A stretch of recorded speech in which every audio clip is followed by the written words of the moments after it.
Hello, everyone, and a warm welcome to this week's stock market update for April the 21st, 2026. It's been a few days, and we are going to cover the S&P 500 again. Remember, last week we concluded the rally is nearing its end. Back then, the S&P 500 was trading at around 7,047. Eventually, it reached 71.47, and it closed the week at 71.26. So there was only a 100-point upside left over those 2 days. Plenty, of course, to make a good profit. But you can see that most of the gains were, of course, already behind us. This was not the time to layer in big positions. This was just the time to be smart and potentially and ideally scale out and or just trade small. So where does that leave us? It leaves us, of course, with the current market, which is now very close to 71.21, right? So we are going to, of course, look at potential signs of a reversal. And we haven't gotten that just yet, other than that we pretty much closed very close to the 71.21 level. We closed at 71.26. So we have not breached below any warning levels for the bulls. The first one is just a little bit south of 7,000, which is, of course, right around the previous all-time high. Normally, when the third wave fails to reach its Fibonacci target, the B wave does the trick, and that has happened so far. It's been straight up and very hard to count on the smaller time frames. We can also count the late March low as a fourth wave and currently working on a fifth wave. That would mean we'd see a final little rally for wave 5, potentially to about 7,200 before all is said and done. Of course, there's building negative divergence out there, as you can see here on the MACD, but that is a condition, not a signal, as we can see here on the RSI that such negative divergence can, of course, get erased. Well, so far, so good, and we are going to potentially see one little rally, and again, we're still holding above all the usual warning levels for the bulls. So as long as we can hold above that 7,000 level, all things are good. This must be considered a smaller pullback within a strong rally.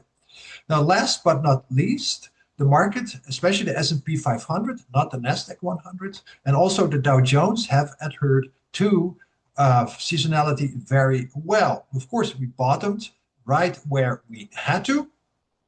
That was on March the 30th, and normally it's around March 31st.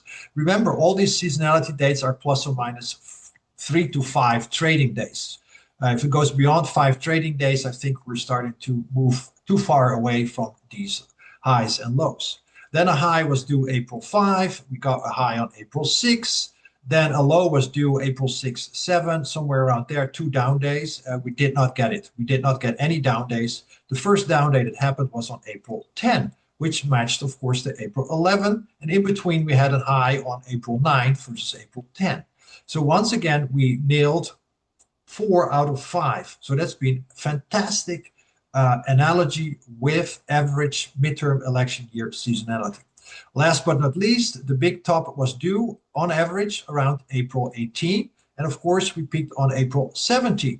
So far, so good. Everything is still on track, but it's very hard to trade, of course, seasonality. We don't have any indication of a top being in place, but due to the fact that we followed seasonality so well recently, we must take this into consideration. And as you can see on the chart, we have, of course, here our turn dates, which includes the Armstrong 5 turn date as well, which is around April 28 to about May 14. So we're getting awfully close. So we can conclude for this week that most likely the rally has topped, but we have no signs that a top is in place. We do need to break below key price levels. I've showed you the first one. All the other ones are available to our premium members on a daily basis. We adjust them as price moves higher. And if price doesn't move higher, we keep them as is. First sign of trouble is below 7,000. And so far, the market hasn't moved below 7,000 just yet. So the rally could have ended. No signs of it just yet. Our forecast since late March has been right on track. We did reach the 7120 level. We originally looked for around 6800, 6900. That was on March 31st. Then we moved to potentially 7120 already on April 9, and bingo, we've reached it. So once again, the Elliott wave has been an extremely powerful tool in forecasting what the market will most likely do next. So we keep on listening to the Elliott wave. We will not listen to the news because news is noise. And with that, I would like to sign off and wish you all the best for this week, and we'll catch you all next week.